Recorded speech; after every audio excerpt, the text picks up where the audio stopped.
আসসালামু আলাইকুম ৰহমতুল্লাহি ওবাৰাকাতুহ। শ্ৰদ্ধাৰ অসমবাসী ৰাইজ, আশা কৰোঁ আপোনালোক সকলো ভালে আছে আৰু আলহামদুলিল্লাহ ময়ো ভালে আছোঁ। আকৌ আহিবলগীয়া হ'ল বাজাৰীটোক লৈ। বাজাৰী কোনজনক কৈছোঁ আপোনালোকে চিনি পাইছে। এই বাজাৰী ফাল্টু যিটোৱে নেকি কোৰাণ হাদিছৰ একো নাজানে, একো ইলিম নাই, শিক্ষা বিদ্যা নাই, এনেই ইয়াত এখন টাই এখন লগাইছে, মানুহে শিক্ষিত বুলি ভাবিব। ঐ বাজাৰে, তই ভালকৈ শুনিল, তোৰ যে শিক্ষা বিদ্যা বিবেক বুদ্ধি নাই অসমৰ ৰাইজে জানে, আৰু অসমৰ ৰাইজে তোৰ কমেণ্টত কি লিখে তই অলপ চাবি, অলপ লাজ কৰিবি। কিছুমান জীৱ জন্তুৰ লাজ থাকে, কিন্তু তই জীৱ জন্তুতকৈও বেয়া, তোৰ একেবাৰে লাজ নাই, 5 পইচাৰ লাজ নাই। তুই যিমানেই বকবকি থাক, তোৰ কথা কোনোবাই শুনিছে নেকি? তোৰ কথাত কোনোবাই চিনেমা চাইছে নেকি? আমাৰ আলিম উলামাই যেতিয়া কৈছিল চিনেমা চোৱা হাৰাম, গুনাহে কবিৰা, আমি কোনেও নাচাওঁ। তুই যিমানেই মোল্লা মোল্লা বুলি কওঁ, মোল্লাসকল মূৰ্খ নহয়। মোল্লা শব্দৰ অৰ্থ কি তই নাজানো? তই কেনেকৈ মোল্লাসকলক মূৰ্খ বুলি কওঁ? মোল্লা শব্দৰ অৰ্থ কি সেইটোৱে তোৰ ইলিম নাই, তোৰ শিক্ষা বিদ্যা নাই। মূৰ্খ। এটা কাম কৰ, কাৰোবাৰ যদি পাৰ গৰু ছাগলীৰ ৰখাল হ'লে ভাল হ'ব, কোনোবাই 200-100 টকা দিব। এই ফেচবুকত আহি TRPৰ কাৰণে আবুল তাবুল কয়, তোৰ লাভ নাই। তোক আমি ফ'ল' নকৰোঁ, তোক আমি লাইক নিদিওঁ। অসমৰ ৰাইজে বুজি পাইছে।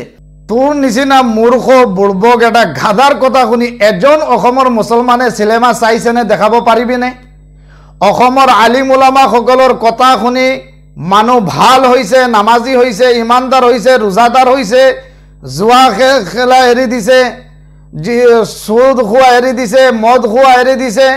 যিসকল বেয়া আছিল, আমাৰ আলিম উলামাসকলৰ ৱাজ নচিহত শুনি বহুত লাখ লাখ মুছলমান ভাল হৈ গৈছে। ঐ মূৰ্খ বাজাৰী, তোৰ বক্তব্য শুনি এজন মানুহে চিনেমা চাইছেনে দেখাব পাৰিবেনে?